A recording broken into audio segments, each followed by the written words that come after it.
مستقبل کے منظر نامے میں آپ کو عمران خان کہیں جیل سے باہر نظر آ رہے ہیں؟ مجھے ہی گالیاں دلوانی ہیں یا آپ نے اصل میں دیکھیں، خواہشیں اپنی جگہ پہ کسی کی بھی ہوں، کچھ چیزیں ہوتی ہیں۔ 1977 میں جو ہے نا تحریک چلی، نظام مصطفیٰ کی تحریک تھی، اس کے بعد یہ تبدیلی آ گئی، ضیاء الحق صاحب آ گئے، بھٹو جو ہے نا وہ پہلے تو اقتدار سے محروم ہوئے، پھر جیل گئے، پھر رہا ہوئے، پھر جیل چلے گئے، پھر وہ قتل کا مقدمہ بن گیا۔ تو ان کے گورنر ہوتے تھے پنجاب کے مصطفیٰ کھر، آپ نے نام سنا ہوگا شاید، وہ کہیں بھاگ کے انگلینڈ چلے گئے، برطانیہ وہاں پہنچ گئے۔ ادھر سے انہوں نے ایک بیان دیا، بڑا طاقتور انفلوئنسر اور نواب بھی تھے سارا کچھ، تو انہوں نے ادھر سے بیان دیا تھا کہ اب ہم انڈیا کے ٹینکوں پر بیٹھ کر آئیں۔ تو وہ بیان، اور پھر بعد میں ذوالفقار بنی جس نے جہاز بھی اغوا کیا تھا۔ یہ پیپلز پارٹی کے لیے یہ دو چیزیں جو ہے نا، یعنی اس کی لٹیا ڈبانے میں ان دو بیانات، ایک اس بیان نے اور ایک ذوالفقار نے، وہ بعض کہتے ہیں وہ تھی جعلی ڈمی یہ وہ، لیکن وہ تو بھٹو صاحب کے بیٹے تھے نا، انہوں نے خود بیانات دیے ہوئے تھے، تو اس کا کیا کریں گے۔ ہاں، بے نظیر نے اس کو جو ہے نا رپورٹ نہیں کیا تھا، نصرت بھٹو نے بھی نہیں کیا تھا،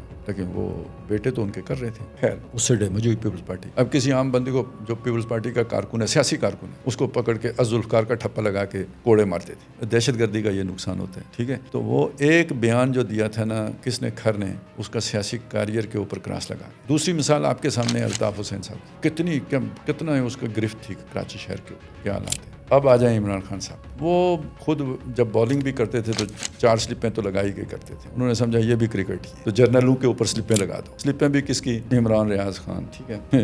فرسٹ سلپ میں اس کو کھڑا کر دیا، ایک میں جو ہے انہوں نے عادل راجہ کو کھڑا کر دیا، کوئی فارورڈ شارٹ لیگ بھی لگا دی، کوئی اس طرح کر کے انہوں نے پریشر بہت بنایا۔ لیکن یہ پریشر جو ہے نا، وہ بعض بیٹسمین ہوتے ہیں وہ کریز سے باہر نکل کے کھیلتے ہیں، سارے پریشر کو جو ہے نا وہ باؤنڈری پہ پہنچا دیتے ہیں۔ تو اسٹیبلشمنٹ اسٹیبلشڈ ہوتی ہے کافی، اس کو گیند فٹ بال نظر آ رہی ہوتی ہے، جتنا بڑا فاسٹ بالر بھی آ جائے اس کا بلہ بہت چوڑا ہوتا ہے۔ تو جس دن 9 مئی ہوا تھا نا، 3 دن کے بعد 12 مئی کو میں نے اسی دن شام کو کہہ دیا تھا، لیکن یہ تو ریکارڈڈ موجود ہے، میں نے کہا تھا جی عمران خان نے اپنی سیاست کے اوپر پانی پھیر دیا۔ وہ نہیں ہوتا نا، ایک لائن ہوتی ہے، وہ آپ کراس کر لیں، اس کے بعد آپ سیاست کرنے کے قابل نہیں رہتے۔ وہ عمران خان کراس کر گئے، اور وہ ایک دفعہ نہیں کی، کئی بار کی۔ تو اس کے بعد بھی اگر اب بھی عمران کے لیے کوئی گنجائش نکلتی ہے تو پھر ایک بات یاد رکھیں، یہ جو 2022 سے لے کے 2026 4 سالوں میں جو کچھ بھی ہوا ہے، یہ سارا پھر فکس تھا، اسکرپٹ کے مطابق تھا۔ عمران نے بھی جو کہا وہیں سے لکھا ہوا آیا، جس کے خلاف کہا پھر یہ مانا جائے۔ اور عمران کی اگر وہ ساری باتیں اپنی تھیں اور جو کچھ بھی ہوا وہ ان کی اپنی اسٹریٹجی تھی، یا ان کے دوستوں کی تھی، یا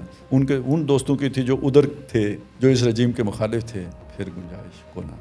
آپ سوچیں، جرنیل ایک کلب ہے، ایک برادری ہے، یہ اگر فوج ایک خاندان کی مانند ہے تو یہ اس خاندان کے ایلڈرز ہیں۔ اگر فیض حمید صاحب جو ہے نا وہ جیل کاٹ رہے ہیں تو اس کلب کے باہر کا بندہ کیسے بچے گا؟ باجوہ صاحب کو کہتے ہیں کہ جی وہ کوئی گرے ہیں اور کوئی ایسا جو ہے نا ان کے ساتھ ہو گیا کہ اب ان کا دماغ بھی کام نہیں کرتا، تو گویا اب ان کو بند کرنے کی ضرورت نہیں، وہ خود ہی بند ہو گئے ہیں، ٹھیک ہے۔ یہ کچھ ہے نا، آپ اسے سمجھیں۔ تو عمران کی گنجائش کدھر سے نکلے گی؟ این خیال استو محال استو جنوں،